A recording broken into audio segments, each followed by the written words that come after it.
Hello friends, आज फिर इस वीडियो में आज अपन देखेंगे एनटीए अभ्यास नीट टेस्ट 35 के सॉल्यूशंस। आज दिन बड़ा गहमा गहमी भरा रहा है।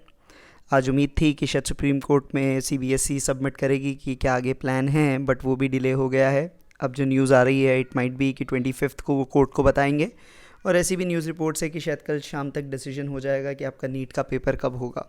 देखिए, सिचुएशंस ऐसी हैं, जिस तरह से केसेस आ रहे हैं इट सीम्स लाइक कि खिसकना तो है ही। तो हो सकता है शायद अपनी ये नीट टेस्ट की वीडियो सीरीज़ बहुत लंबी बने, बट जो भी है देखिए, आप लोग परेशान नहीं हो। मतलब मे बी सिचुएशन जैसी भी है it might take longer, but you should stay positive and stay let's say काम तो रहना ही है आपको। ठीक है, तो अभी अपन अपने पेपर पे आते हैं सीधे विदाउट वेस्टिंग एनी टाइम। तो लेट्स स्टार्ट। तो सबसे पहले देखिए, ये पहला क्वेश्चन देखते ही आई होप जितने भी आप एस्पिरेंट्स हो सबका किया हुआ क्वेश्चन ये लगभग होगा। आपको बोला गया एक रबड़ बॉल को फ्रीली छोड़ा गया है 4.9 मीटर हाइट से एक हॉरिजॉन्टल इलास्टिक प्लेट पे। अज्यूम कोलिजन की ड्यूरेशन नेग्लिजिबल है और कोलिजन टोटली इलास्टिक है, इलास्टिक कोलिजन है।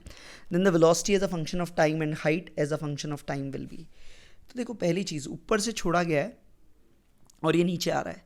तो नीचे आ रहा है तो स्टार्टिंग में ग्राफ नीचे बनेगा, वाई वाला वाई टी ग्राफ ऊपर से नीचे की तरफ आएगा। सारे ग्राफ वैसे ही हैं। और आपको पता है जैसे ही टप्पा खाएगी बॉल, कि लेट से जिस भी हाइट से छोड़ा है ये बॉल यहाँ पे टप्पा खाएगी, टप्पा खाते ही इसके मोशन की डायरेक्शन अब ऊपर की ओर आने लगेगी।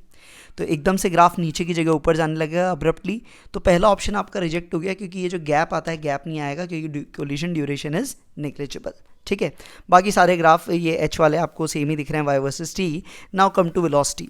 अब क्योंकि एच ऊपर की तरफ पॉजिटिव माना है, मतलब पॉजिटिव वाई एक्सिस ऊपर लिए, ड्रॉप जैसे ही आप करोगे इनिशियल वेलोसिटी नीचे की तरफ गेन करेगा, तो जो भी वेलोसिटी में इंक्रीमेंट होगा वो पॉजिटिव नहीं नेगेटिव डायरेक्शन में होगा। तो ग्राफ जीरो से नीचे की तरफ जाएगा और VT curve because acceleration constant it would be a straight line. तो पहली चीज़ ग्राफ जीरो से नीचे की तरफ जाएगा, तो ये रिजेक्ट हो गया, पहले ही रिजेक्ट हो गया था ये। तो ऐसे ही डी भी रिजेक्ट हो गया। अब आपके पास क्या क्या बच रहे हैं, बी और सी। अब देखिए, आपको इतना पता है कि लेट से किसी भी हाइट से गिरती है, लेट से एच हाइट से अगर आपने ड्रॉप किया था इनिशियल स्पीड से, तो यहाँ जब ये आता है तो ये वेलोसिटी हो जाती है √2gh।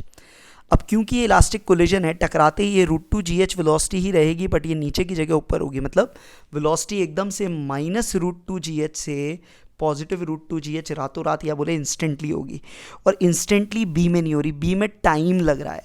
तो इसीलिए यहाँ पे जो ऑप्शन जाएगा दैट इज सी। इंस्टेंटली वो वेलोसिटी डाउनवर्ड से अपवर्ड्स होगी, तो सी ऑप्शन में ही नज़र आ रही है। तो ये जेईई में इनका पुराना क्वेश्चन है, सारे इंस्टीट्यूट्स के मटेरियल में होता है, सब ने आपने किया होगा मुझे उम्मीद है। चलिए अब आगे दूसरे क्वेश्चन की तरफ बात करते हैं अपन। क्वेश्चन नंबर 2 पे चलिए। अगेन ये भी मेरे हिसाब से सब करते हैं ऐसे क्वेश्चन। एक कॉइन को जब रोटेटिंग टेबल पे रखा तो जस्ट स्लिप करता है जब 4r डिस्टेंस पे है। अब अगर स्पीड डबल कर दी तो ये कितने डिस्टेंस पे स्लिप करेगा। तो भाई आपको याद है यार, हॉरिजॉन्टल टेबल पे घूम रहा है कहीं पे भी, तो घूमने के लिए जो सेंट्रिपिटल फोर्स चाहिए, ना नॉर्मल देगा ना mg देगा, वो कौन देगा, फ्रिक्शन। और अगर स्लिपिंग नहीं हो तो fs होगा। तो लिमिटिंग केस में fs मैक्स लिखोगे, वो आपके लिए बनेगा m omega square R m omega square R max. तो दोनों केसेस में fs मैक्स तो सेम ही रहने वाला है, तो डायरेक्टली अपन लिखे omega 1 square r1 max would be equal to omega 2 square r2 max. तो सेकंड केस में जो r2 मैक्स आपका निकल के आएगा, डायरेक्टली आप देखिए ओमेगा 1 कितनी थी, ओमेगा नॉट माने। अब फाइनली आपने स्पीड डबल कर दी है, तो upon 2 omega naught square into r1 max आपका था 4r। तो ये अपने आप सॉल्व कीजिएगा, ये r आ जाएगा। अगेन किया हुआ क्वेश्चन आपका रहा होगा ये, तो ईजिली आपसे सॉल्व होना है। अगला प्रश्न क्वेश्चन नंबर 3। स्क्वायर कॉइल है जिसकी साइड आपको दे रखी है 25 सेंटीमीटर और इसके अंदर 1000 टर्न है, रोटेट कर रही है यूनिफॉर्म स्पीड से एक मैग्नेटिक फील्ड में about an axis normal to the direction of the field. किसी इंस्टेंट पे इंड्यूस्ड ईएमएफ का ये एक्सप्रेशन है, तो मैग्नेटिक इंडक्शन की वैल्यू क्या होगी। तो भाई यूँ देखिए, सबसे पहले आपको ये स्टैंडर्ड क्वेश्चन है, आपका ये परपेंडिकुलर गिवन है, ये आपका जनरेटर का जो कंसेप्ट है वही निकल के आता है। तो डायरेक्टली आपको पता है ई मैक्स की वैल्यू अगर आपको याद हो, ठीक है, तो ये जो वैल्यू होती थी अगर आप डायरेक्टली याद रखेंगे d∅dt से आती थी। फ्लक्स की वैल्यू आपकी हो जाती थी n इंटू बी इंटू ए, और वो होता था d∅dt निकल के आता था। तो ये इसको जब अपन सॉल्व करते थे ये आता था nba cos ओमेगा टी, और उसको सिंप्लीफाई करके ये आता था nb omega sine omega T. तो ई मैक्स की वैल्यू आप सबको याद है na b ओमेगा या n ओमेगा बी है। जैसे आगे सॉल्व करें तो देखिए ई मैक्स के नाम पे 200, n के नाम पे 1000, एरिया स्क्वायर है तो 25 मतलब 1/4 मीटर का स्क्वायर, बी अपन ढूंढ रहे हैं, ओमेगा हो गया 100 पाई। तो बी की वैल्यू देखिए क्या आएगी, 200 इंटू 4 का स्क्वायर विच इज़ 16 अपॉन नीचे आ जाएगा 10 की पावर 5 टाइम्स पाई।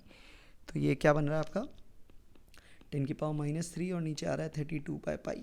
तो 32 बाई पाई लगभग 10 के करीब ही आएगा, तो ये 10 की पावर -2 टेस्ला पे मुझे जाना चाहिए, मतलब अप्रॉक्सीमेटली 0.01 टेस्ला के आसपास ये वैल्यू देखने को मिलेगी। ठीक है, तो 0.01 टेस्ला यहाँ पे देखने को मिल सकता है। अगला 4th एग्जाम्पल देखिए आप। अरे ये क्वेश्चन देखिए, ये हमारे नोट्स वगैरह सबके नोट्स में मिलता है, ये एक फॉरेन ऑथर की बुक के क्वेश्चन बैंक का क्वेश्चन है, हर इंस्टीट्यूट के शीट में दिखता है, एग्जामों में भी आ रखा है। 3 charges Q1 Q2 Q3 are placed, minus हैं 2, एक पॉजिटिव है। The x component of the force on -Q1। तो देखिए -Q1 पे जो -Q3 का फोर्स है, देखिए सिमिलर चार्ज है तो रिपल्सिव फोर्स ऐसे लगेगा। ठीक है, ये एंगल थीटा है तो ये एंगल भी थीटा होगा, तो जो भी इसका फोर्स है इसका साइन थीटा आएगा। और वो फोर्स कितना होगा वो बोलोगे आप Q1 Q3 upon a square पर डिपेंड करेगा और उसका साइन थीटा आएगा। ठीक है, और ये +x में आएगा। और Q2 के कारण अट्रैक्टिव इधर लगेगा तो ये भी +x में लगेगा, और ये जो फोर्स है ये प्रोपोर्शनैलिटी होगी Q1 Q2 upon b square. तो ये वैल्यू निकल के आएगी, और दोनों यहाँ पे आपको दिख रहा है कि ये एडिटिव ही होने चाहिए, सब्ट्रैक्टिव होने वाले नहीं हैं। तो यहाँ से अपने आप देख लीजिए क्या वैल्यू निकल के आएगी। जो प्रोपोर्शनैलिटी आएगी वो प्रोपोर्शनैलिटी अगर अपन देखेंगे तो Q2 बाई बी स्क्वायर आएगा एक तो, और Q3 by a square sine theta, option C के साथ अपन जाएंगे। चाहो तो पूरा के लगा के एक्सप्रेशन लिख के भी आप सॉल्व कर सकते हो, तो ये एक्चुअली आंसर फोर्स का हो जाएगा। ठीक है, तो ये भी किया हुआ क्वेश्चन ही सबका निकलना चाहिए। आगे बढ़ते हैं। 5th, a positive point charge is released from rest at a distance r0 from a positive line charge with uniform charge density. The speed of the point charge is a function of instantaneous distance r from line charge is proportional to। तो ये आपको पता है भाई, जब भी ये यहाँ पे पूछा गया है, रिलीज़ किया है रेस्ट से और फिर आगे जा रहा है, तो आगे जा रहा है तो बेटा आपको सीधा सीधा पता होगा वही gravitational potential energy, sorry electric potential energy का लॉस, काइनेटिक एनर्जी का गेन होगा। यहाँ पे मैं मानूँ ये r0 से किसी डिस्टेंस r पे आया है। ठीक है, तो r0 से r आते हुए 0.1 और 0.2 लें तो इनके बीच में जो पोटेंशियल डिफरेंस या पोटेंशियल एनर्जी चेंज होगा, सबसे पहले देखिए तो डेल्टा वी के बारे में हमेशा आपको पता है, आपने एक्सप्रेशन पढ़ा है -E.dr from initial to final. तो यहाँ पे देखिए E की वैल्यू भी बाहर की तरफ ही होगी, पॉजिटिव चार्ज है तो वो वैल्यू आपको पता है 2k lambda by r dr, और लिमिट अगर मैं लगाऊंगा तो that would be from r0 to, ये डिस्टेंस r माना है अपन ने, तो ये हो जाएगा -2k लैम्डा बाहर आया, ये आ जाएगा ln of r by r0, ये वैल्यू निकल के आएगी। तो इतना पोटेंशियल एनर्जी में डिक्रीज़ होगा, तो डेल्टा यू जो होगा, डेल्टा यू का लॉस ही बोल दूँ तो लॉस डायरेक्टली हो जाएगा 2k lambda ln of r by r0 into Q, और डेल्टा के गेन इसी के इक्वल होगा which is equal to half mv square, क्योंकि इनिशियली रेस्ट पे था। इक्वेट कर दीजिए हाफ mv स्क्वायर, और यहाँ पे आपका ये क्या आएगा 2k लैम्डा जो अपन लिखते हैं, तो 2 इसको लिख दिया 1/4 पाई एप्सिलॉन नॉट, लैम्डा की जगह lambda ln of r by r0 into Q. तो किसकी वैल्यू चाहिए आपको, v की, तो v की प्रोपोर्शनलिटी अब देख लीजिए अपने आप क्या निकल के आएगी, ln r बाय r0 के रूट से इक्वल निकल के प्रोपोर्शनल आएगा, तो ऑप्शन बी के साथ आप जा सकते हैं। तो यहाँ ये वाला स्टेप इंपॉर्टेंट है, जनरली फील्ड आपको याद रहती है, पोटेंशियल भी निकालना पड़ेगा, तो आपके लिए थोड़ा सा ट्रिकी है, बट जैसे भी है यही करना है अपने को। चलिए अगला प्रश्न, क्वेश्चन नंबर 6। एक कॉपर की रॉड है जिसकी लंबाई 75 सेंटीमीटर है और एक आयरन की रॉड है 125 सेंटीमीटर, एंड टू एंड बना दिया। दोनों का सर्कुलर क्रॉस सेक्शन है 2 सेंटीमीटर डायमीटर का, फ्री एंड दोनों के 100 और 0 पे रखे हैं, and the curved surface are insulated, मतलब केवल कंडक्शन के थ्रू हीट ट्रांसफर होगा, कोई कन्वेक्शन रेडिएशन नहीं मान के नहीं चलेंगे। तो टेम्परेचर ऑफ द जंक्शन, अब देखिए हर टेस्ट में इस तरह का क्वेश्चन आ रहा है, तो ये क्वेश्चन अच्छे से कर लीजिएगा बेटा हीट ट्रांसफ़र के। तो वापस से वही स्टाइल से चलें अपन कि माना ये आपकी 2 रॉड्स हो गई, ये कॉपर की हुई जिसकी लेंथ L1 है, ये दूसरी हुई जिसकी लेंथ आपने बोली ये हो गई L2। तो एक L1 है एक L2 है, तो एक आपको दे रखा है 100 डिग्री पर है, ये दे रखा है 0 डिग्री पे। आपने बताया सीरीज़ में है तो दोनों में हीट करंट सेम होगा, H1 इज़ H2, तो ये टेम्परेचर T मान लें। तो सबसे पहले ये जो H1 इक्वल टू H2 लिखें। H1 की वैल्यू देखिए अपन क्या लिखते हैं, जो अपने को फॉर्मूला याद है बेटा, H की वैल्यू आप हमेशा यहाँ पे लिखते थे KA delta T by L। तो K की वैल्यू लिखें तो K of copper into area, दोनों का सेम ही है, ठीक है, इंटू डेल्टा टी का मतलब होगा 100 - T upon L1, L1 is 75, unit cancel हो जाएगी इसलिए मैं डायरेक्ट ऐसे लिख देता हूँ। फिर लिखेंगे K of iron, area same है T-0 और ये लेंथ है 125, ठीक है, एरिया कैंसिल हो गया। K का रेशो भी देख लेंगे अभी, देखिए तो यहाँ से क्या आएगा आपके पास 100 minus T upon T is 75 by 125 into iron, iron का है 48, उसका है 384, ठीक है। तो अब देखिए ये 25 की टेबल में गया तो ये 3/5 हुआ, 48 देखें और 384 देखें तो दोनों 8 की टेबल में जाएंगे, ये होगा 8 6 48 और ये आएगा 32, 32 का 64 दैट इज़ 48 और कैंसिल होगा अभी तो ये हो गया आपका 3, ये हो गया 24, तो ये आपके पास क्या आ रहा है बेटा 9/120। So this is 100 minus T upon T, तो इसको सिंप्लीफाई कीजिए तो क्या आएगा 120 minus 120T is equal to 90, तो 12000 upon 129 that is equal to T। तो यहाँ पे जो टेम्परेचर है दिख रहा है 100 के बहुत क्लोज होगा, 100 नहीं होगा बट 100 के बहुत क्लोज होगा, तो वी कैन गो फॉर 93।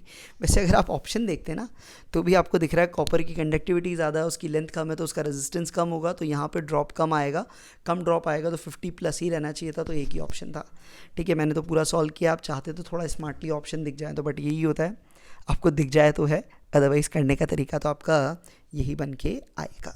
चलिए अगला प्रश्न, when 2 moles of oxygen and 1 moles of helium are mixed then the ratio of Cp by Cv, ये गामा मिक्सचर निकालने का फॉर्मूला है, तो गामा मिक्सचर का डायरेक्ट फॉर्मूला ही मैं निकाल लूँ जो जनरली अपन याद रखते हैं, N1 plus N2 upon gamma mix minus 1 is equal to N1 upon gamma 1 minus 1 plus N2 upon gamma 2 minus 1। तो देखिए पहली के 2 मोल्स, दूसरी के 1 मोल, गामा मिक्स माइनस 1, पहली के 2 ऑक्सीजन डायाटॉमिक है तो 7/5 माइनस 1, हीलियम मोनोएटॉमिक है तो 5/3 माइनस 1। तो क्या आएगा बेटा यहाँ से 3 अपॉन गामा मिक्स माइनस 1, यहाँ आपका बन जाएगा 10/2, यहाँ आपका बन जाएगा 3/2, तो दिस इज़ 13/2। तो उधर जाएँ तो ये हो जाएगा 6/13 इज गामा मिक्स माइनस 1, तो गामा मिक्सचर की वैल्यू यहाँ से आ रही है 1 + 6/13 विच इज़ 19/13, तो सेफली आप टिक कर सकते हो ऑप्शन ए। तो अगेन बहुत रेगुलर क्वेश्चन है, पहले भी ऐसे खूब क्वेश्चन एग्जाम्स में आए हैं, बनना चाहिए। 8th, 4 पार्टिकल हैं, charge particle projected perpendicularly into the magnetic field with the same speed, which among the following will have the minimum frequency of revolution. तो देखिए टाइम पीरियड का फॉर्मूला जनरली ज़्यादा अपने को याद रहता है, तो टाइम पीरियड ऐसा आपको याद है, डायरेक्ट रेशो 2πm/qb, तो फ्रीक्वेंसी हो जाती है qb अपॉन 2πm। सबके लिए आपको क्या बोला है, they are projected with the same speed, speed से वैसे कोई फ़र्क ही नहीं पड़ता, पहली चीज़ b सेम रहेगी सबके लिए। अब 4 पार्टिकल हैं तो फ्रीक्वेंसी डिपेंड करेगा q/m पे। अब देख लीजिए प्रोटोन के लिए हो जाएगा E/mp, इलेक्ट्रॉन के लिए हो जाएगा E upon mass of electron, lithium के लिए हो जाएगा, लिथियम का चार्ज भी प्लस ही आएगा, और जो मास है लिथियम का मास अगर आप देखो 6 मान के चलें तो that is 6 times mp, helium plus का चार्ज E और 4 टाइम्स mp। तो देखिए चार्ज सब में सेम है, तो जिसका मास सबसे ज़्यादा होगा उसकी फ्रीक्वेंसी सबसे कम होगी, तो अब क्लियर कट ऑप्शन दिख रहा है लिथियम प्लस के साथ ही यहाँ पर जाना चाहिए। चलिए अगला प्रश्न, एक बॉल है 0.2 kg की, मूव कर रही है with a velocity of 20 metre per second and stops in 0.1 second, तो फोर्स ऑन द बॉल क्या होगा। तो देखिए भाई सबसे पहले फोर्स ऑन द बॉल अगर आपको निकालना है तो डायरेक्टली अपन यहाँ पे चलें, मैं मोमेंटम चेंज से लिखूँ, डायरेक्टली मुझे पता है फोर्स कांस्टेंट मानेंगे तो F delta T is equal to delta P, तो F is equal to delta P by delta T. Delta P कितना हुआ, 20 से स्पीड 0 हो गई तो ये चेंज हो गया -20 इंटू 0.2 जो भी m इंटू वी हो गया, और डेल्टा टी है 0.1। तो यहाँ से अपने आप देखिए -40, माइनस इसलिए लगाया कि बॉल के मोशन के ऑपोजिट होगा, मैग्नीट्यूड बोलेंगे तो इट वुड बी 40 न्यूटन्स। ये भी एक रेगुलर इजी क्वेश्चन है, बनना चाहिए। नेक्स्ट, एक ओपन कैपिलरी है, उसको एक वेसल में मरकरी के साथ लोअर किया और difference between the level of the mercury in the vessel and the tube is 4.6 mm। The radius of curvature of the mercury meniscus in the capillary will be. तो भाई ये capillary rise के फॉर्मूले या fall, जहाँ पे rise fall जो भी देखते हैं तो अपने को पता है h की वैल्यू लिखते हो आप 2s cos theta by rho g a tube की रेडियस होती है, और मेनिस्कस की रेडियस आपको याद है a अपॉन cos थीटा होती है, तो डायरेक्ट रेडियस की टर्म्स में बोले तो direct 2s upon rho g radius of meniscus. तो यहाँ पे आपसे क्या पूछा गया है, radius of curvature of meniscus ही पूछा गया है, तो r की वैल्यू लिख दीजिए 2s अपॉन रो जी एच। एस की वैल्यू कितनी दे रखी है 0.46, डेंसिटी स्टैंडर्ड यूनिट में 13,600, जी की वैल्यू 10, 4.6 इंटू 10⁻³ तो अब इसको देख लीजिए 4.6 और ये तो निपट जाएगा अपने आप ही, ये 2 0 हटाऊँ -3 0.46 हो जाएगा, तो ये सब कुछ कैंसिल हो गया। अब क्या बच रहा है यहाँ से 2/1360, तो 2/1360। अब देख लीजिए इसका मतलब 1/680 मीटर्स यहाँ पे बन के आएगा ऑप्शन 2 बी, जिसे कहते हैं अगला। The radius and Young's modulus of two uniform wire A and B, radius का रेशो 2:1 है, यंग्स मॉड्यूलस का रेशो 1:2 है, दोनों को सेम फोर्स लगाई गई है, तो increase in length of wire a 1% है, तो बी का इंक्रीज इन लेंथ कितना होना चाहिए। तो भैया पहले तो फॉर्मूला निकालें, डेल्टा एल की वैल्यू क्या होती है, delta L by L is F/AY, ऐसा कुछ पढ़ा था अपन ने। तो परसेंटेज चेंज निकालना है, एफ दोनों में सेम है, तो डेल्टा एल बाय एल का रेशो आपको दिख रहा है किस पे डिपेंड करेगा 1/AY। तो अपन क्या लिखेंगे, delta L by L of A to delta L by L of B that is equal to AB/B upon AA/A। अब एरिया का रेशो क्या होगा भाई, रेडियस का रेशो 2:1 है, तो एरिया का रेशो 4:1, उल्टा लिखेंगे तो 1:4। यंग्स मॉडुलस का रेशो 1:2 है, तो उल्टा लिखेंगे तो वापस से क्या हो जाएगा 2:1 देखने को मिलेगा। तो यहाँ से ये वैल्यू मेरे को 1/2 आ रही है, मतलब बी में जो चेंज है वो ए के चेंज का दुगना होगा। तो उसमें अगर 1% का चेंज था तो यहाँ क्लियर कट 2% का होगा, ऑप्शन सी के साथ में जाऊँगा। अगला, अब ये रे ऑप्टिक्स का प्रश्न दिख रहा है, देखिए क्या दे रखा है। Figure shows multiple reflection of a light रे along a glass corridor where the walls are either parallel or perpendicular, या तो parallel है या perpendicular है, दिख रहा है फिगर में। If the angle of incidence at point P is 30 then the angle of reflection of the light ray at QRST will be।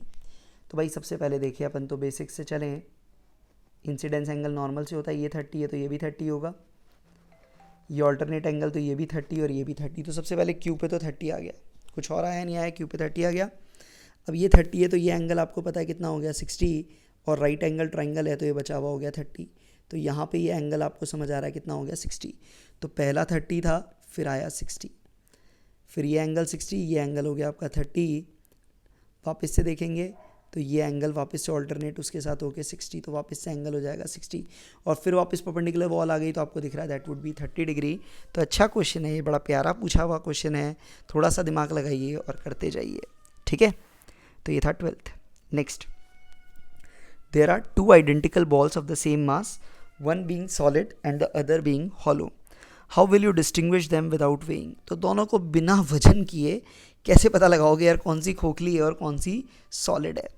तो अब ये तो बड़ा जोरदार सा तरीका है, कैसे, by spinning them using equal torque. सही बात है, टॉर्क अगर इक्वल हुआ तो आई तो अलग अलग होगा, तो अल्फा भी अलग अलग होगा, इससे पता चल जाएगा। बट डिटरमाइनिंग देयर एम आई भी अलग अलग होगा, एक में 2/3 एक में 2/5 mr², और मास अलग अलग है ही वैसे भी। By rolling them, mass same है 2/3 mr², 2/5 mr² पता चल जाएगा। By rolling them down incline plane, ये भी पता है क्योंकि इंक्लाइन प्लेन के अंदर आपको एक्सेलरेशन पता है, जो आप निकालते थे g sine theta by beta, beta अलग अलग आएगा, तो इसके अंदर तीनों से ही काम हो जाएगा। तो इसका मतलब ऑप्शन डी, इन तीनों में से किसी भी जुगाड़ से आप पता लगा लोगे कि कौन सी सॉलिड है और कौन सी हॉलो है, ठीक है। एक और तरीका है, सेम टेम्परेचर तक हीट करो और रेट ऑफ कूलिंग निकालिएगा। तो रेट ऑफ कूलिंग भी आप चेक करिएगा किसकी फास्टर होगी, सॉलिड की या हॉलो की। ये क्वेश्चन भी कई बार हीट ट्रांसफ़र में बहुत जगह पूछा जाता है। क्वेश्चन नंबर 14, एक फ्लूइड है जिसका thermal coefficient of volume expansion gamma है, एक सिलेंड्रिकल वेसल में H0 हाइट तक भरा है। जो एक मटीरियल ऑफ एक कंटेनर है उसका खुद का अल्फ़ा गिवन है। If the fluid is heated with the vessel, then find the level of the liquid when the temperature is rises by delta T और delta theta। तो देखिए ऐसे, ये वेसल है, इसमें माना ये साइड तक भरा हुआ है अभी, this is H0 and let's assume the area of the vessel is A0। अब जब आप इसको हीट करोगे तो लिक्विड राइज करेगा, साथ के साथ कंटेनर भी एक्सपैंड करेगा। तो पहली चीज़, अब टेम्परेचर राइज के बाद पहली चीज़ तो वॉल्यूम क्या हो जाएगा लिक्विड का। तो लिक्विड का वॉल्यूम क्या हो जाएगा, जो भी उसका ओरिजिनल वॉल्यूम था जिसको आप बोलोगे A0 into H0 into 1 plus gamma delta theta. ये आपको पता है V final is V initial 1 plus gamma delta T, वो लगा दिया अपन ने। अब ये तो लिक्विड का वॉल्यूम है, ये किसके इक्वल होगा, that should be equal to area, जो अब चेंज हो जाएगा area into the new height. अब जो नया एरिया है वो आपको पता है क्या होगा, एरिया के लिए अपन superficial expansion 1 plus beta of material into delta theta बोलेंगे, और बीटा कुछ नहीं बोला है तो अपन इसको आइसोट्रोपिक मान के 2 अल्फा मानेंगे, तो that would B A not 1 plus 2 alpha delta theta. तो अब जैसे ही मैं ऊपर सब्स्टिट्यूट करूँगा तो यहाँ से क्या आ जाएगा, A naught H naught 1 plus gamma delta theta is equal to A naught into 1 plus 2 alpha delta theta into final height. तो ए नॉट गया और यहाँ से हाइट की वैल्यू क्या आ रही है, H naught 1 plus gamma delta theta divided by 1 plus 2 alpha delta theta. तो एक अच्छा क्वेश्चन है, किया हुआ भी हो सकता है आपका, पर थोड़ा ध्यान से करिएगा। ये ऑप्शन आएगा ए, क्वेश्चन नंबर 14 का। तो वेसल के एरिया को भी अपने को देखना है, वेसल भी एक्सपैंड हो रही है तो उसके हिसाब से अपने को लेके चलना पड़ेगा। ठीक है, चलिए 15। एक बड़े कमरे में एक बंदा एक तो डायरेक्ट साउंड रिसीव कर रहा है 120 मीटर दूर के सोर्स से, एक और वो सेम सोर्स की लाइट को रिफ्लेक्शन के बाद पा रहा है 25 मीटर हाई सीलिंग से at a point half way, वो होना भी चाहिए हाफ वे पे। तो ये इंटरफेयर कंस्ट्रक्टिवली कब करेंगे, तो ऐसे समझिए ये सोर्स है, ये ऑब्जर्वर है, एक तो डायरेक्ट वेव आई, ये डिस्टेंस आपको गिवन है 120 मीटर। अब इसके मिड पॉइंट से यहाँ पे रिफ्लेक्ट एक छत से ये ऐसे हो रहा है, तो इसमें साउंड ऐसे जाएगा और फिर ऐसे जाएगा। इसको डबल एरो से दिखा दूँ, ये दूसरा पाथ है, ये 25 है, ये मिडवे मतलब 60 है। तो पहली चीज़ तो मैं ये लेंथ निकालूँ तो पाइथागोरस थ्योरम लगाएं, 60 स्क्वायर प्लस 25 स्क्वायर, 5 कॉमन आ जाएगा, तो ये हो जाएगा 12 स्क्वायर प्लस 5 स्क्वायर, 12 और 5 का स्क्वायर आपको पता है 13 होता है, तो 5 इंटू 13 दैट इज 65। इसका ये 65, ये 65। तो इसका मतलब जब ये ऑब्जर्वर के पास आ रही हैं, तो यहाँ पे जब ये ऑब्जर्वर के पास साउंड रेज आ रही हैं तो इनके बीच में पार्ट डिफरेंस कितना आ चुका है, तो इनके बीच का पार्ट डिफरेंस मुझे दिख रहा है वो 130 और 120, 65 130 120 मतलब 10 मीटर्स। प्लस इस रिफ्लेक्शन के कारण पाई का फेस चेंज आता है। तो अब कंस्ट्रक्टिव इंटरफेरेंस के लिए मुझे पता है, वैसे जनरली कंस्ट्रक्टिव के लिए आप एन लैम्डा बोलते थे, पर यहाँ ये नहीं होगा क्योंकि ये पाई का चेंज आ गया। तो यहाँ क्या होगा, delta x should be 2n + 1 और 2n - 1 लैम्डा बाय 2। तो क्या क्या पॉसिबिलिटी हो सकती हैं, अब देखिए यहाँ पे आपको डेल्टा एक्स कितना है 10, that is 2n + 1 lambda by 2। तो लैम्डा के लिए पॉसिबल ऑप्शन आएंगे 20/2n + 1। तो यहाँ क्या क्या ऑप्शन आ सकते हैं, जैसे n की वैल्यू 0 डालूंगा तो 20, 1 डालूंगा तो 20/3, 2 डालूंगा तो 20/5। तो मेरे हिसाब से ऑप्शन ए यहाँ पे आपका परफेक्ट निकल के आ रहा है। तो पाई का phase change due to reflection भूलना नहीं है बेटा, एक इंपॉर्टेंट कंसेप्ट है वो, उसको ही यूज़ अपन कर रहे हैं। क्वेश्चन नंबर 16, एक 20 सेंटीमीटर की लंबी स्ट्रिंग है जिसका मास 1 ग्राम है, दोनों तरफ से बांधी है, टेंशन 0.5 है। स्ट्रिंग को वाइब्रेट कराया 100 हर्ट्ज से, आपको सेपरेशन बताना है between successive nodes on the string. तो successive nodes on the string आपको दिख रहा है स्टैंडिंग वेव का केस है, तो अपने को लैम्डा बाय 2 की वैल्यू निकालनी है। तो अब लैम्डा निकालने के लिए अपन वी और एफ निकालें पहले। तो वी के लिए आपको एक्सप्रेशन पता है √T/μ, और म्यू की वैल्यू होती है मास पर यूनिट लेंथ। तो मास है यहाँ पर 10⁻³ kg, 1 ग्राम का मतलब, और ये 20 को मैं 0.2 लिख दूँ, ठीक है। सो दिस इज़ 0.2, इतना यहाँ पे निकल के वैल्यू आती है। तो अब इसको सिंप्लीफाई कीजिए, तो v की वैल्यू देखिए क्या हो जाएगी, √T, T कितना दे रखा है 0.5, और म्यू की वैल्यू 10⁻³ और ऊपर आ जाएगा 0.2। तो ये आप देखेंगे 5 × 10 0.1 हो जाएगा ये, और 10⁻³ तो ये 10⁻2 का root, that is 10 metre per second. Frequency आपको कितनी गिवन है 100 hertz, so v is equal to F lambda. Lambda की वैल्यू आती है आपकी v/f which comes out as, v है आपका 10, f की वैल्यू है आपकी 100, तो दैट इज़ 1/10 मीटर। तो जो डिस्टेंस आपको पता है, फाइंड द सेपरेशन, तो सेपरेशन कितना होगा बेटा lambda by 2। Lambda by 2 is 1/20 metres, जिसको सस्ते शब्दों में आप बोल सकते हो 5 सेंटीमीटर्स। तो ऑप्शन ए के साथ अपन यहाँ पे जाएंगे, ठीक है। तो ये 16th क्वेश्चन आपका हुआ। अगला, next, a particle moves in a straight line with retardation proportional to its displacement, the loss of kinetic energy during a displacement x is proportional to. भाई रिटार्डेशन प्रोपोर्शनल टू डिस्प्लेसमेंट, तो a is let's say some -kx। अब a को याद है आप ऐसे भी लिख सकते हो v/dv/dx, ये बहुत जगह यूज़ करते हो आप, that is -kx। So v/dv is equal to -kx dx।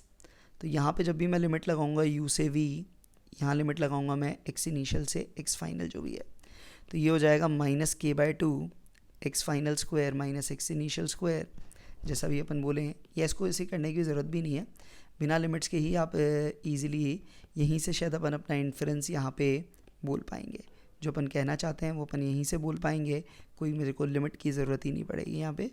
तो यहाँ से देखिए एक सिंपल सी चीज़ क्या समझ आ रही है आपको, ये जो इंटीग्रेशन आप कर रहे हो वी डी वी, तो ये वी स्क्वायर बाय 2 मतलब काइनेटिक एनर्जी पे डिपेंड करेगा, और ये जो इंटीग्रेशन है ये एक्स स्क्वायर पे आएगा, तो जो भी लॉस होगा वही एक्सप्रेशन निकल के आएगा। तो डेल्टा के लॉस आपको सीधे सीधे दिख रहा है प्रोपोर्शनल टू एक्स स्क्वायर होगा, इतना आप यहाँ से ही मेक आउट कर सकते हैं। आगे आपको फर्दर सॉल्व करने की ज़रूरत नहीं है, चाहोगे तो वहाँ से सॉल्व करके भी रिजल्ट वैसा ही देखने को मिलेगा, ठीक है। वो 0 to x अगर अपन इक्वेशन डालेंगे तो। चलिए नेक्स्ट क्वेश्चन देखते हैं, क्वेश्चन नंबर 18। देखिए क्या कहता है, कोई इलेक्ट्रॉन गन है जिसमें इलेक्ट्रॉन को v पोटेंशियल से एक्सेलरेट करके फायर कर रहे हैं, e चार्ज है, m मास है, तो मैक्सिमम वेलोसिटी क्या होगी। भाई देखिए v पोटेंशियल से एक्सेलरेट किया है तो अपने को सिंपल पता है कि जो भी डेल्टा k होगा that is equal to q delta v। तो एक्सेलरेट किया है तो e डेल्टा v की जगह v, और इनिशियल काइनेटिक एनर्जी 0 मान के ही चलेंगे तो final kinetic energy delta k मतलब k फाइनल ही हो जाएगी, that is half m v max square. तो v मैक्स की वैल्यू यहाँ से डायरेक्टली आपकी आती है √2 EV/m। ये अब का बहुत ईजी सा क्वेश्चन है, ये क्वेश्चन में कोई तकलीफ आनी नहीं चाहिए, सीधा सीधा बन जाएगा। चलिए अगला, 2 कॉन्सेंट्रिक एंड कोप्लेनर, भाई दोनों का सेंटर सेम है, दोनों एक ही प्लेन में है, सर्कुलर कॉइल A और B, जिसमें B का रेडियस A से बहुत बहुत ज़्यादा है, मतलब मान के चलिए ये अगर B है तो A बहुत छोटा सा इधर है। The resistance of the inner coil is R and the current in the outer coil is increased from 0 to I. The total charge circulating in the inner coil is। देखिए बाहर वाली में करंट चेंज किया है अपन ने, तो देखिए बाहर वाली में जो भी करंट होगा उसके कारण यहाँ एक मैग्नेटिक फील्ड आएगी, लेट से ऐसे लिया है तो मैग्नेटिक फील्ड यहाँ पे इस तरफ होगी, और करंट इंक्रीज़ होगा तो मैग्नेटिक फील्ड इंक्रीज़ होगी, और क्योंकि इसका साइज़ बहुत छोटा है तो इसके पूरे एरिया पे फील्ड मैं वही मान सकता हूँ जो उसके सेंटर पे होगी। सेंटर पे फील्ड का फॉर्मूला आपको आता है, तो अगर मैं बाहर वाले में कभी भी आई करंट है तो फॉर्मूला अपना हो जाएगा μ0I/2R, R की जगह हो जाएगा 2B। अब ये I चेंज हो रहा है तो B चेंज होगा तो फ्लक्स भी चेंज होगा। फ्लक्स अपन बोलेंगे किसी भी मोमेंट पे जो छोटे वाले में इसके कारण होगा वो होगा μ0I/B × A, और एरिया ले लेंगे अपन पूरा πa²। ये आप म्यूचुअल इंडक्शन जब निकालते हो तब भी आप करते हो। तो अब आपको पता है कि यहाँ पे करंट चेंज होगा तो फ्लक्स चेंज होगा, तो फ्लक्स में कितना चेंज होगा, डेल्टा फाई, वो आप लिखोगे μ0/2B × πa² × डेल्टा I, ठीक है। अब आपको पता है आई की वैल्यू, ई की वैल्यू तो -ΔΦ/ΔT बोलते थे, बट वहाँ से आपने पढ़ा है डेल्टा क्यू की वैल्यू कभी भी लिखते थे तो that comes out as n∆φ/r। n तो यहाँ 1 ही गिवन है, तो ΔΦ/r करें, ये डेल्टा आई की जगह आई पुट कर दूँ मैं, तो that is would be μ0/2B × πa² I/r। अब देखिए कोई ऐसा ऑप्शन दिख रहा है क्या यहाँ पे ऐसा कोई भी ऑप्शन है क्या। देखिए ये आपका दिख रहा है, कौन सा ऑप्शन आएगा, पाई ऊपर आएगा नीचे नहीं आएगा, तो ये हट गया, तो ऑप्शन डी आपका आ रहा है μ0I/2B × πa²/r। तो ये म्यूचुअल इंडक्शन पे बेस्ड स्टाइल का क्वेश्चन है, फैराडे का लॉ यूज़ हो रहा है, यहाँ ई और आई की जगह डेल्टा फाई पूछा है, सॉरी डेल्टा क्यू पूछा है, तो वो आप निकाल सकते हो। क्लियर है। अगला अगेन देखिए पिछली बार भी ऐसा क्वेश्चन था, खूब आप ऐसे क्वेश्चन कर चुके हो जब भी एसी की एक्सरसाइज की होगी, भर भर के किए होंगे। वोल्टेज गिवन है, करंट गिवन है, देखते ही चमकता है अब तो कि भैया फेज़ एंगल कितना हो गया दोनों के बीच का, π/3। तो एवरेज पावर की वैल्यू आप सबको पता है क्या होती है, VRMS IRMS cos φ। तो VRMS की जगह 150/√2, क्योंकि ये तो पीक वैल्यू है, ये भी 150/√2, और cos φ cos ऑफ π/3 आपको पता है दैट इज़ 1/2, दैट इज़ 150 × 150, और नीचे का हिसाब करोगे दैट इज़ 4। तो 2 और 2 से काटे तो ये 75, और ये भी 75, ये पूरा 1 हो गया इधर, तो 75 × 75 इसको करके देखिए आप, तो ये आपकी वैल्यू कैलकुलेट करने पे आती है 5625 वाट। तो ये डायरेक्टली आपने किया 5625 वाट, ठीक है। तो इजी सा क्वेश्चन है, इसमें तो कोई समस्या होनी नहीं चाहिए। अगला 21, the electric field in a certain region is acting radially outward and is given by E is AR। देखो रेडियल फील्ड है, outwards AR, the charge contained in the sphere of radius A centered at origin। तो यार मुझे एक याद है कि uniform solid sphere की इनसाइड पॉइंट पे फील्ड का फॉर्मूला अपन ने याद कर रखा है ρr/3ε0, ये भी वही आ गया। तो यहाँ से चार्ज डेंसिटी कांस्टेंट है और वो कंपेयर करने पे आ रही है √3ε0A। तो कितना चार्ज एनक्लोज्ड होगा वो अपन लिखेंगे ρ × V, that is 3 epsilon not A into volume. Volume कितना होगा किसी भी ए रेडियस का, तो that is 4/3 pi A cube. तो यहाँ से आपका आंसर देखिए क्या निकल के आ रहा है, 4 pi epsilon not A into A cube. तो ये आपका ऑप्शन सी हो जाएगा जस्ट कंपेयर करके. ठीक है, आप इसको वैसे भी कर सकते थे, ये तो डायरेक्ट रिजल्ट दिखा. अदरवाइज अपन बोलते हैं कि उससे फ्लक्स कितना गुजर रहा है, फ्लक्स ई डॉट ए, तो दोनों एक ही डायरेक्शन में ई ए हो जाता. तो ये हो जाता है A R into 4 pi R square, R क्या सॉरी आर, हाँ 4 पाई आर स्क्वायर लिखते हैं इन जनरल, और that is equal to Q enclosed upon epsilon not. तो किसी भी आर रेडियस तक एनक्लोज चार्ज यहाँ से भी वैसा ही निकल के आता, 4 pi epsilon not A R cube, R की जगह ए डालते तो यही रिजल्ट आपका निकल के आता. तो किसी भी वे से आप जा सकते हैं यहाँ पे. ठीक है, दोनों एक्चुअली सेम ही है, कोई डिफरेंस नहीं है. Next, An artificial satellite is moving in a circular orbit around the Earth. The height of the satellite above the surface of Earth is r. तो ये अर्थ है, यहाँ पे सैटेलाइट उड़ रहा था, तो इसकी ऑर्बिटल स्पीड आपको दिख जाएगी. अगर ये डिस्टेंस r है तो टोटल 2r हो गया, तो v0 होगी root G M by small r की वैल्यू यहाँ पे हो गई 2r. इससे उड़ रहा था. अब एकदम से इसको स्टॉप कर दिया and it is allowed to fall freely. अब भाई स्टॉप कर दिया मतलब स्पीड ज़ीरो कर दी, तो अब तो स्पीड ज़ीरो हो गई. तो अब तो भाई क्या किया इसको, ये स्पीड ज़ीरो हो गई, ये इनिशियल स्पीड ज़ीरो हो गई. अब यहाँ पे कितनी स्पीड होगी, v आपको निकालनी है.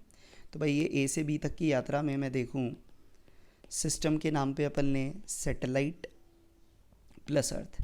तो अब एक बार स्टॉप करने के बाद कोई और एक्सटर्नल फोर्स नहीं है, जो भी है केवल ग्रेविटेशनल फोर्स है. तो इसका मतलब यहाँ पे कोई एक्सटर्नल वर्क नहीं है, तो एनर्जी कंजर्व रहेगी. तो मैं डायरेक्ट बोल सकता हूँ K at A plus U at A is equal to K at B plus U at B.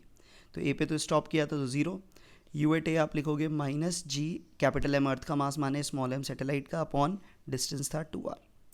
B पे काइनेटिक एनर्जी क्या होगी, हाफ एम वी स्क्वायर, और यहाँ डिस्टेंस r रह गया, तो that would be minus G M M by are.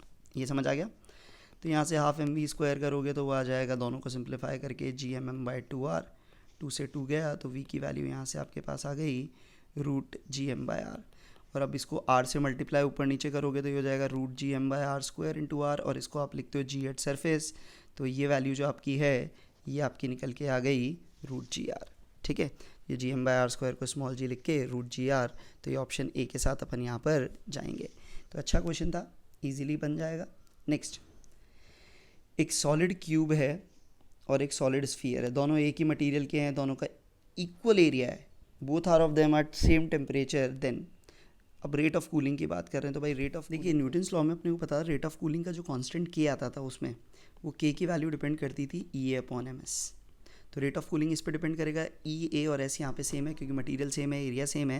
इसका मतलब ये जो रेट ऑफ कूलिंग के पे डिपेंड कर रही है, तो rate of cooling clear cut आपको समझ आ रहा है, that is going to be inverse to M, और I can say inverse to volume क्योंकि मटीरियल सेम है.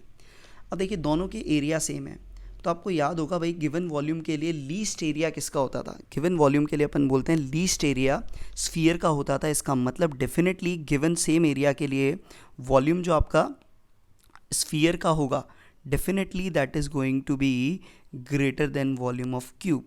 और क्योंकि इसका वॉल्यूम ज़्यादा है, मास ज़्यादा है, इसका मतलब स्फीयर की रेट ऑफ कूलिंग कम होगी, और जो क्यूब की कूलिंग रेट है वो डेफिनेटली यहाँ पर आपके लिए ज़्यादा देखने को मिलेगी. तो यहाँ पे डायरेक्ट आंसर आपका आएगा sphere will cool slower then the cube. तो ये पॉइंट याद रखिएगा, ये अपन यूज़ करते थे सरफेस टेंशन में भी. गिवन वॉल्यूम के लिए स्फीयर का एरिया मिनिमम होता है, तो अब एरिया सेम है तो डेफिनेटली उस केस में वॉल्यूम ऑफ स्फीयर डेफिनेटली ज़्यादा देखने को मिलेगा. चलिए next, angle of prism is 60 degree and its refractive index is root 2. The angle of minimum deviation suffered by a ray of light in passing through is. यार ये तो आपका किया हुआ होना चाहिए. देखो सीधा सीधा फॉर्मूला आपको याद है मिनिमम डिविएशन के लिए और रिफ्रैक्टिव इंडेक्स के लिए, जो आप एक्सपेरिमेंट भी करते हो इस तरह का फॉर्मूला आपका है. पुट कर दें रूट 2 इज साइन ऑफ ए की जगह आया 60 plus delta minimum by 2 upon sine of 60 by 2 को डायरेक्ट लिख दूँ साइन 30. साइन 30 आपको पता है हाफ होता है, तो यहाँ से ये क्या आ जाएगा बेटा, ये आपका साइन 30 की वैल्यू अपन बोलते हैं दैट इज़ हाफ. तो हाफ जाएगा टू रूट 2 नहीं सॉरी रूट 2 बाय हाफ होगा, तो that is 1 by root 2 that is equal to sine of 60 plus delta minimum by 2. अभी आपको पता है ये वैल्यू कब होगी 45 डिग्री पे, तो 45 का मतलब हो गया 60 plus delta minimum by 2 is equal to 45 degree. तो डेल्टा मिनिमम सीधा सीधा आपके लिए हो गया 30 डिग्री. आप ये भी बोल सकते थे सर 1 बाय रूट 2 135 डिग्री के लिए हो सकता है, बट उस केस में डेल्टा मिनिमम का कोई भी ऑप्शन आपको यहाँ नज़र नहीं आता, तो उधर दिमाग लगाने की अपने को ज़रूरत नहीं है. ठीक है, तो रेगुलर क्वेश्चन है, बनना ही चाहिए. अगला, एक व्हील घूम रहा है एंगुलर स्पीड 20 से, इसका मतलब इनिशियल ओमेगा उसकी 20 है, it is stopped to rest by applying a constant torque. Torque constant है 4 सेकंड में, 4 सेकंड बाद रोक दिया, मतलब ओमेगा फाइनल इज 0. तो पहली चीज़ तो अल्फ़ा ही आ गई यहाँ से. अल्फ़ा होगा omega final minus omega naught by T, that comes out as -5 radian per second square. ठीक है. अब एम आई दे रखा है 0.2. What is the work done by the torque in 2 seconds. देखिए अब 2 सेकंड में पूछा, 4 में नहीं. तो पहले तो 2 सेकंड के बाद स्पीड क्या होगी, 2 सेकंड के बाद जो ओमेगा होगी वो आप लिखोगे omega naught plus alpha T. तो ओमेगा नॉट है 20, अल्फ़ा के नाम पे -5, टी के नाम पे 2, तो ये हो गया 10. इसका मतलब पहले 2 सेकंड में 20 से 10 हो गई. तो work done, work energy theorem से आपको पता है डब्ल्यू नेट इज़ डेल्टा के which is half I omega square minus omega not square हो जाएगा. आई के नाम पे क्या आएगा 0.2, omega square initial final that is 100, initial 20 थी माइनस 400, तो दैट इज़ ये तो हो गया आपका 0.1 और ये आ जाएगा -300 दैट इज़ -30 जूल. तो नेगेटिव वर्क होगा 30 जूल का. यहाँ केवल मैग्नीट्यूड की बात कर रहा है तो 30 जूल के साथ अपन जाएंगे. एक्चुअली नेगेटिव वर्क है बट ठीक है, ऑप्शन के हिसाब से +30 अपन करेंगे. नेक्स्ट, 2 गैसेस का मिक्सचर एक कंटेनर में है. पहली गैस मोनो है, दूसरी डाया है. मास का रेशो गिवन है, मोलर मास का. तो रेशियो ऑफ आरएमएस स्पीड, भाई आरएमएस में आपको पता है डाया मोनो का कोई फ़र्क नहीं पड़ता, सीधा फॉर्मूला घुटा हुआ है आपका √3RT बाय मॉलिकुलर मास. तो सब कुछ सेम है, मास पे डिपेंड करेगा. तो डायरेक्टली V1 बाय V2 का वैल्यू हो जाएगा √m2 बाय m1, और √m2 बाय m1 यहाँ करोगे तो that is √4 by 1 that is 2. तो यहाँ पे ये डायरेक्ट आंसर 2. ईजी क्वेश्चन है, कंफ्यूज मत होना. मोनोडाया से गामा की वैल्यू आती थी, साउंड की स्पीड में आती थी, यहाँ नहीं आती है gamma RT by m. Next, एक येलो लाइट एमिट हो रही है सोडियम लैम्प से, YDSE में यूज़ कर रहे हैं. अब उसकी जगह ब्लू लाइट लगा दी. तो भाई आप फ्रिंज विड्थ की बात कर रहा है. फ्रिंज विड्थ का फॉर्मूला आप सबको याद है, क्या होता था, लैम्डा d/d. अब लैम्डा ये अपन बचपन से याद कर रहे हैं, विप ग्योर. तो यहाँ पे लैम्डा इधर बढ़ता है. अभी येलो थी, येलो से आप ब्लू पे गए, मतलब लैम्डा आपने कम कर दी तो फ्रिंज विड्थ भी कम होगी. तो fringe width will decrease. Option A यहाँ पे जाएगा, fringe width is going to decrease. चलिए नेक्स्ट, एक ट्रेन जा रही है स्टेशनरी ऑब्जर्वर की तरफ. तो भैया ऑब्जर्वर तो चुपचाप है, ट्रेन ही आ रही है 34 की स्पीड से. एक साउंड बजाया उसने, फ्रीक्वेंसी रजिस्टर हुई F1. अगर स्पीड 17 होती तो फ्रीक्वेंसी होती F2. साउंड की स्पीड गिवन है तो F1 बाय F2 निकालना है. तो भाई पहली चीज़ यहाँ पे जो फॉर्मूला होगा, ऑब्जर्वर रेस्ट पे है तो वो जो सुनेगा वो कुछ नहीं करेगा, सोर्स उसकी तरफ आ रहा है तो V-V ऑफ ट्रेन. पहले टाइम F1 है, F1 की वैल्यू आप लिखोगे जो भी F0 है इंटू 340 अपॉन 340 माइनस 34. दूसरे केस में F2 is F0, 340 upon 340 minus 17. यही आएगा बेटा. तो अब सिंप्लीफाई कर लीजिए F1 बाय F2. तो ये हो गया 340 माइनस 17 अपॉन 340 माइनस 34. तो भाई देखो अब अपने स्टाइल से करें, 17 के हिसाब से करें तो 20 टाइम्स आता है ये. तो ये हो गया 19, क्योंकि 20 इंटू 17 माइनस 17. यहाँ 17 को, यहाँ 34 को ही कॉमन ले लो तो 34 कॉमन आ जाएगा. तो 10 माइनस 1, तो यहाँ पे 34 इंटू 34 कॉमन आएगा. तो ये हो जाएगा 34 कॉमन आया तो 10 minus 1 that is equal to 34. यहाँ ऊपर होगा 19 इंटू 17, यहाँ होगा 34 इंटू 9. हाँ ये प्रॉपर तरीका है. तो ये आपका 2 हो गया. तो यहाँ से आपका सीधा सीधा आ रहा है 19/18, वरना वैसे भी कर लेते, रेशो निकल ही जाता. ठीक है. तो गलती मत करना, बस कैलकुलेशन में आप लफड़े कर सकते हो, बाकी तो कोई तकलीफ आएगी नहीं. और वैसे भी डेटा के हिसाब से भी डायरेक्ट टिक कर सकते हैं. तो आपको पता है 1 से बड़ा ही आएगा, और 1 से बड़ा यहाँ पे एक ऑप्शन 2 है, उतना बड़ा दिखेगा नहीं, डिफरेंस आना नहीं है. तो वैसे भी कर सकते हैं, बाकी कैलकुलेट तो अपन ने कर ही लिया. चलिए अब देखिए 29th, एक सोनोमीटर का तार है 100 सेंटीमीटर लंबा और उसकी फंडामेंटल फ्रीक्वेंसी 300 है. तो प्रोपोगेशन वेलोसिटी क्या होगी. तो भाई सोनोमीटर दोनों तरफ से बंधा हुआ होता है, तो फंडामेंटल फ्रीक्वेंसी आपको पता है V/2L होगी. तो V की वैल्यू हो गई 300 इंटू 2 इंटू L को भी 1 लिख दिया, तो ये हो गई 600. तो ये आपकी कितनी आ रही है बेटा, 600 मीटर पर सेकेंड यहाँ पर देखने को मिलेगी. अब यहाँ लफड़ा है, देखिए 300 दी है फ्रीक्वेंसी, 600 का ऑप्शन ही नहीं दिया है, और इनका NTA के सोल्यूशन में उसको 330 मान लिया है. तो ठीक है, अब कुछ नहीं कर सकते अपने हिसाब से. तो ये बोनस हो गया, कैलकुलेशन एरर है. या तो फिर इसको 330 करते, इसको 330 करते तो फिर ये 660 आता, तो फिर ऑप्शन बी होता. तो हो जाती है एरर्स, कोई बात नहीं. चलिए अगला, a shell in flight explodes with into n equal fragments. K of fragments reach the ground earlier than the other fragments. The acceleration of their center of mass subsequently will be. देखो याद रखिए, जब तक सब हवा में है तो सबका एक्सेलरेशन g डाउनवर्ड्स है, तो उस केस में ACM भी g डाउनवर्ड्स होगा. जैसे ही कोई टुकड़ा नीचे आ गया तब उसका एक्सेलरेशन ग्राउंड पे आने के बाद उस पर्टिकुलर पीस का एक्सेलरेशन ज़ीरो हो जाएगा, तो डेफिनेटली जो ACM होगा वो डिक्रीज़ करेगा, क्योंकि पहले सबका जी डाउनवर्ड सब एक का भी कम हो गया, तो डेफिनेटली जब एवरेज लोगे तो वो डिक्रीज़ ही होगा। तो पहली चीज़ तो आपको पता है कि वो यहाँ पे डिक्रीज़ होगा। हाँ पर ठीक है, क्वेश्चन थ्योरेटिकल नहीं, क्वेश्चन आपसे एग्जैक्ट वैल्यू चाह रहा है। तो के फ्रेगमेंट्स आ चुके हैं, तो अब ACM क्या होगा, अब इक्वल मास के फ्रेगमेंट से, तो अब देखिए कितने बचे हैं, n माइनस के, उनका एक्सेलरेशन उनका मास लिखेंगे तो n माइनस के m इंटू जी। देखिए मैं फॉर्मूला जो यूज़ कर रहा हूँ वापस से आपको समझा देता हूँ, sigma MI/AI upon sigma MI। तो जिन जिन का था बाकी का ज़ीरो हो गया, टोटल मास कितना हो जाएगा, total mass is going to be n times m। तो ये सिंप्लीफाई कीजिए बेटा, क्या आ जाएगा आपके पास, n माइनस के अपॉन n टाइम्स g। तो ये कौन से ऑप्शन बन रहे हैं आपके, देखिए ये ऑप्शन डी बनेगा। ठीक है, तो ये अच्छा क्वेश्चन है, कर लीजिए।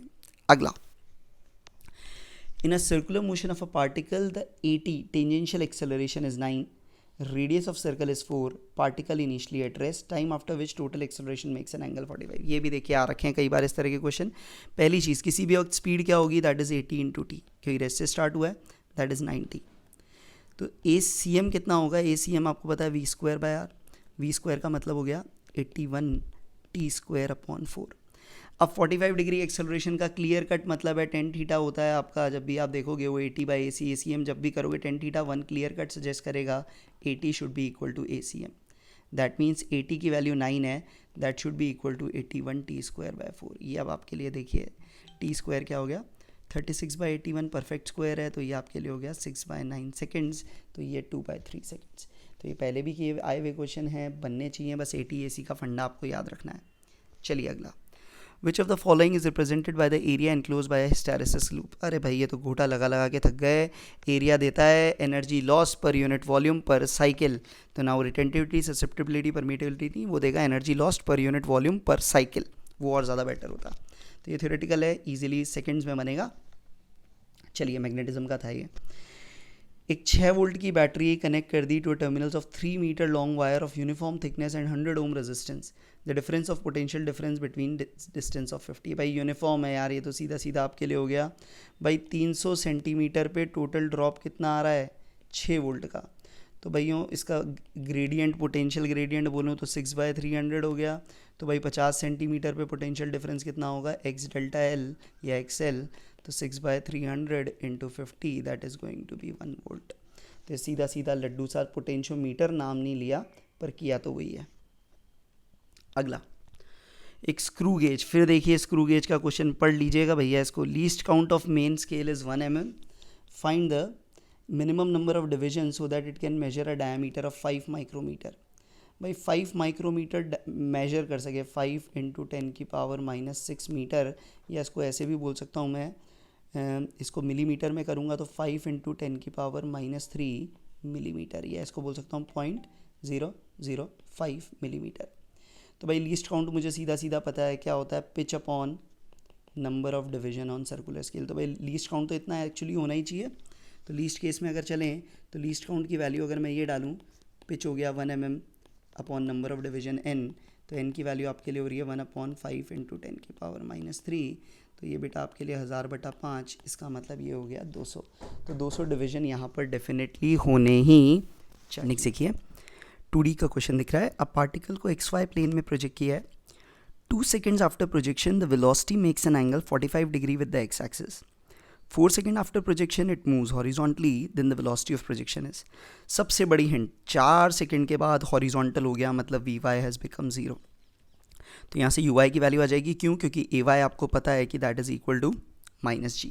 तो यहाँ से टाइम है 4 सेकंड, तो पहली चीज़ यहाँ से Uy की वैल्यू आ गई। तो Uy की वैल्यू अगर मैं यहाँ से डिटर्मिन करूँ तो यहाँ से क्या आ जाएगी बेटा, Vy is 0, Uy is not 0, sorry Uy की वैल्यू तो फाइंड कर रहे हैं अपन, इसको 0 कर देंगे तो फिर निकालेंगे क्या, हाँ, that is Uy minus GT मतलब प्लस AT, तो -10 into 4, so it gives you Uy equal to 40 meter per second. तो y में स्पीड 40 है, पहली चीज़ तो ये आई।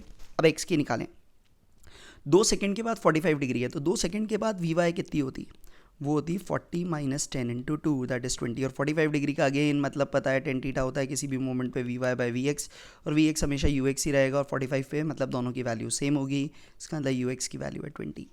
तो यहाँ से इनिशियल स्पीड अप आ जाएगी जो आपने हमेशा सीखी है, ux² plus uy², that is 20 square plus 40 square, 20 common ले लिया तो 1 + 2 का square, that is 20√5. I will go for option A, 20√5 meter per second. तो ऐसा क्वेश्चन भी मोर और लेस आप करते हो, होना चाहिए. थोड़ा सा कैलकुलेटिव 2-3 स्टेप हैं बट ठीक है. Next, nuclear physics, end product of the decay is this to this, number of alpha beta. देखिए ये तो बिल्कुल रामबाण तरीका होता है अपना. अपन बोलते हैं नंबर ऑफ अल्फा निकालने के लिए देखो मास नंबर कितने से डिक्रीज हुआ, डेट डिवाइडेड बाय 4, क्योंकि मास नंबर केवल अल्फा डीके ही बदलता है. तो यहाँ मास नंबर को देखिए 232 से 208, तो 32 में से 8 गए, दैट इज़ 24/4, तो 6 अल्फा. ठीक है. फिर अपन बोलते हैं जेड में कितना डिक्रीमेंट होगा, जितने अल्फा हुए उतना 2 से कम होगा, और जितने बीटा हुए उतने से बढ़ता है, तो डिक्रीमेंट में वो माइनस लिखेंगे. तो यहाँ से देखिए ये 90 से आ गया 82. 82 का मतलब कितना चेंज हुआ बेटा, ये 8. 6 के हिसाब से 12 का चेंज होना चाहिए था. इसका मतलब वो जो 4 का अंतर है वो बीटा डीके से होगा, तो आंसर होगा आपका 6 और 4. 6 अल्फ़ा और 4 बीटा डीके. तो ये तरीका हमेशा याद रखिएगा, ये आपके हमेशा काम आएंगे. ये क्वेश्चन जेईई एडवांस में भी पूछे जाते हैं इवन, और केमिस्ट्री सेक्शन में ज़्यादा पूछे जाते हैं. अगला, हाफ लाइफ है 215 की 100 microsecond. Time taken for the activity of the sample 80 to decay to 1/16 of its initial value. भैया अपनी वैल्यू के इनिशियल का 1/16. अब यार मज़े ले लिए, 1/16 होने में तो आपको पता है सीधे सीधे 4 × t½ लगेगा. तो इसमें तो पेन भी नहीं उठाना है. 400 माइक्रोसेकेंड्स, ये तो बहुत ही लड्डू था आपके लिए. दोनों क्वेश्चन ईजी हैं न्यूक्लियर के. वाटर 2 सेंटीमीटर तक कैपिलरी में चढ़ा, अगर 60 डिग्री टिल्ट कर दिया तो क्या होगा. ये क्वेश्चन शायद पिछले टेस्ट में भी था मेरे हिसाब से. वही आपको फंडा वापस से मैं समझा देता हूँ.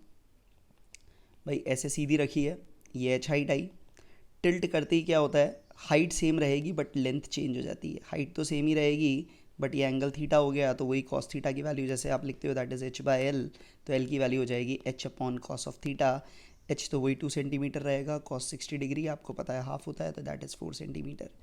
तो ये भी क्वेश्चन वापस से एक तरह से रिपीट ही हो रहा है एनटीए टेस्ट में. इजी क्वेश्चन है, आपसे बनना चाहिए. अगला, if the error in the measurement of momentum is 20%. भाई वो 20% छोटा चेंज नहीं होता, बड़ा चेंज है, सिग्निफिकेंट चेंज है, तो वो अप्रॉक्सीमेशन नहीं लगाना है. तो काइनेटिक एनर्जी की कैलकुलेशन में कितना एरर होगा, तो भाई काइनेटिक एनर्जी आपको पता होती है p²/2 है. So k is proportional to p². तो डायरेक्ट क्या लिखूँ मैं कि यहाँ से अगर मैं रेशो के एरर का निकालने की करूँगा तो ऐसे समझ के देखिए, चेंज से देख लेते हैं, बात वही निकलेगी. तो k final upon k initial, माना 20% बढ़ती, तो इनिशियल p0 लेते, 20% बढ़ने का मतलब 1.20 p0 हो जाता. तो इस केस में रेशो 1.44 आ रहा है. तो देख के ही समझ आ रहा है आपको 44% का चेंज या 44% का एरर यहाँ पे होगा. तो उस तरीके से आप इसको सिंप्लीफाई यहाँ पे कर सकोगे. ठीक है, याद रखिएगा. डायरेक्ट 2ΔP/p तब करते जब 1/8% का चेंज था, यहाँ नहीं. उससे 40 आ जाएगा और 40 गलत हो जाएगा, तो गलती नहीं करें. सिग्निफिकेंट चेंज 10%, 20%, 30%, 50%, ये सिग्निफिकेंट चेंज है. छोटे चेंज 1-3-4% तक ही अपन जनरली लेके चलते हैं जब तक बाइनोमियल अप्रॉक्सीमेशंस चलते हैं. चलिए, what happens to the interference pattern if the two slits in YDSE are illuminated by two independent identical sources. तो देखिए, 2 इंडिपेंडेंट सोर्सेज कभी भी कोहेरेंट नहीं बन पाते. तकलीफ ही वही आती है, कोहेरेंट सोर्स बाज़ार में मिलता नहीं है.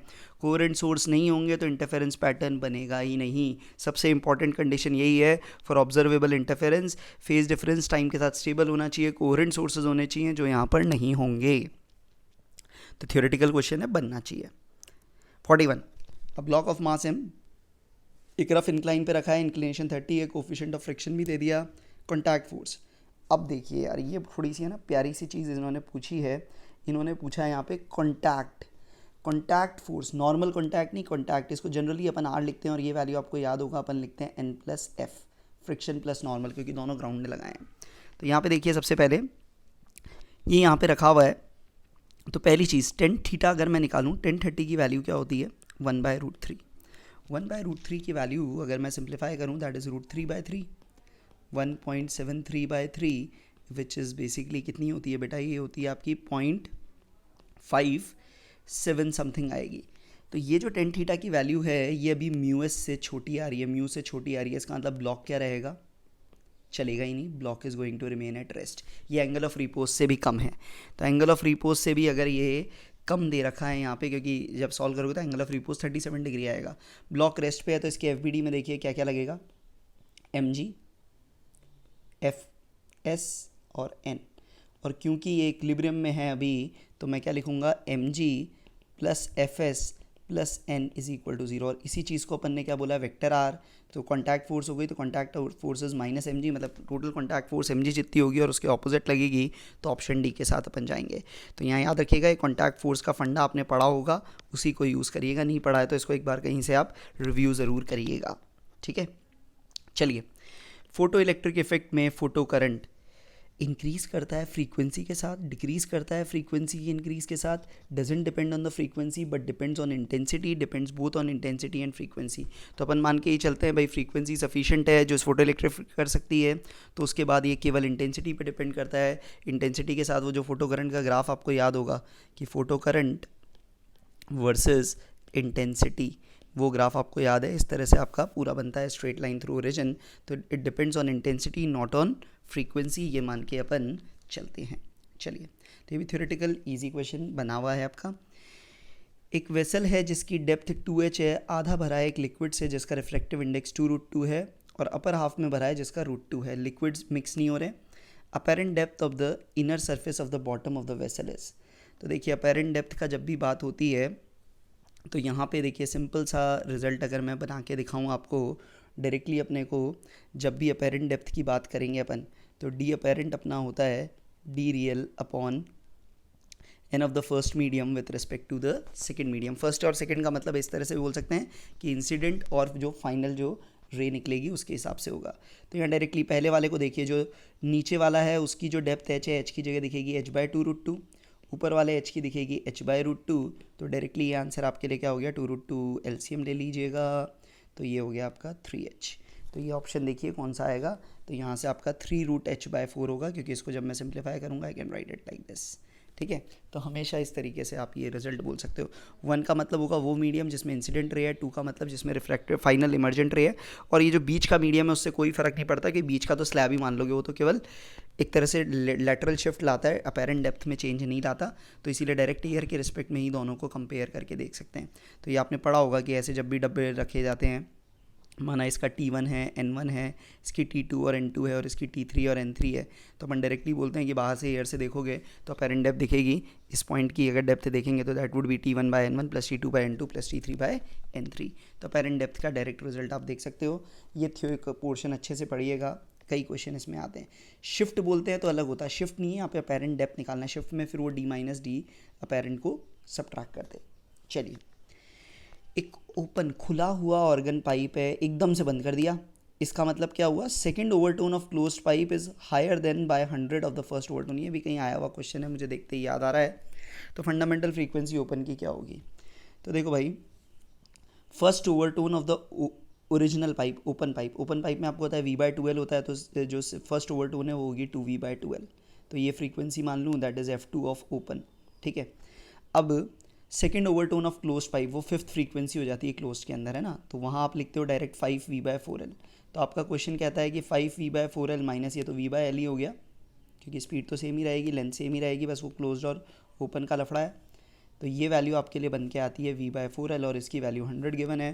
तो V/4L 100 है, तो जो फंडामेंटल फ्रीक्वेंसी ओपन पाइप की थी वो होती थी V/2L, वो डेफिनेटली इसकी डबल होगी, that is equal to 200 hertz.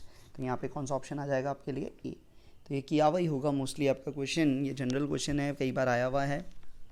बढ़िया, आगे, the correct measure of the magnetic hardness. भाई मैग्नेटिक हार्डनेस का मतलब यही होता है कितना ढीठ है, कितनी नेगेटिव फील्ड लगानी पड़ेगी तब जाके वो सुधरेगा। तो नेगेटिव फील्ड लगा के जो सुधारते हैं दैट इज़ कॉल्ड द कोअर्सिविटी। तो ये याद रखिएगा, अच्छी लैंग्वेज से पूछा गया क्वेश्चन है, कोअर्सिविटी जाइएगा। सबका मतलब याद रखिएगा, रिटेंटिविटी का मतलब ये होता है कि बाहर की फील्ड हटा दी तब कितना बचा रह गया। कोअर्सिविटी का मतलब है कि उनके उस अलाइनमेंट को वापस तहस नहस करने के लिए ऑपोजिट फील्ड कितनी लगानी है, ठीक है। तो देखिए ये पेपर अपन ने देखा तो कुछ क्वेश्चन छोड़े, एक तो गड़बड़ लगा था अपने को, एक में प्रिंटिंग एरर है, बाकी क्वेश्चंस ठीक हैं। पेपर नॉर्मल था, कुछ क्वेश्चन ठीक थे। अगेन 130 अच्छे स्टूडेंट हो, सिलेक्शंस के लिए गवर्नमेंट कॉलेज में सोच रहे हो, राजस्थान टाइप स्टेट से हो, तो 130-140 मार्क्स तो मिनिमम यहाँ पे आपको लाने ही पड़ेंगे। चलिए, तो होपफुली आप लोगों के एग्ज़ाम की अपडेट भी आज या कल में आ जानी चाहिए। अब विश यू गुड लक, पढ़ते रहिए, करते रहिए, और भी कोई डिफ़िकल्टी हो, आप मेरे फेसबुक पेज पे, मेरे टेलीग्राम चैनल पे, मेरे यूट्यूब पे भी कमेंट करके आप बता सकते हैं, कोई दिक्कत नहीं रहेगी। और चैनल को सब्सक्राइब और लाइक ज़रूर कीजिएगा और एस्पिरेंट्स के साथ शेयर कीजिएगा। देखिए अपन एक सिंगल पर्सन है, बहुत ज़्यादा अपन मार्केटिंग में नहीं कर सकते, तो जो भी होगा अगर आपको पसंद आ रहे हैं तो share it to your friends जिनको ये हेल्प कर सके। Thank you very much.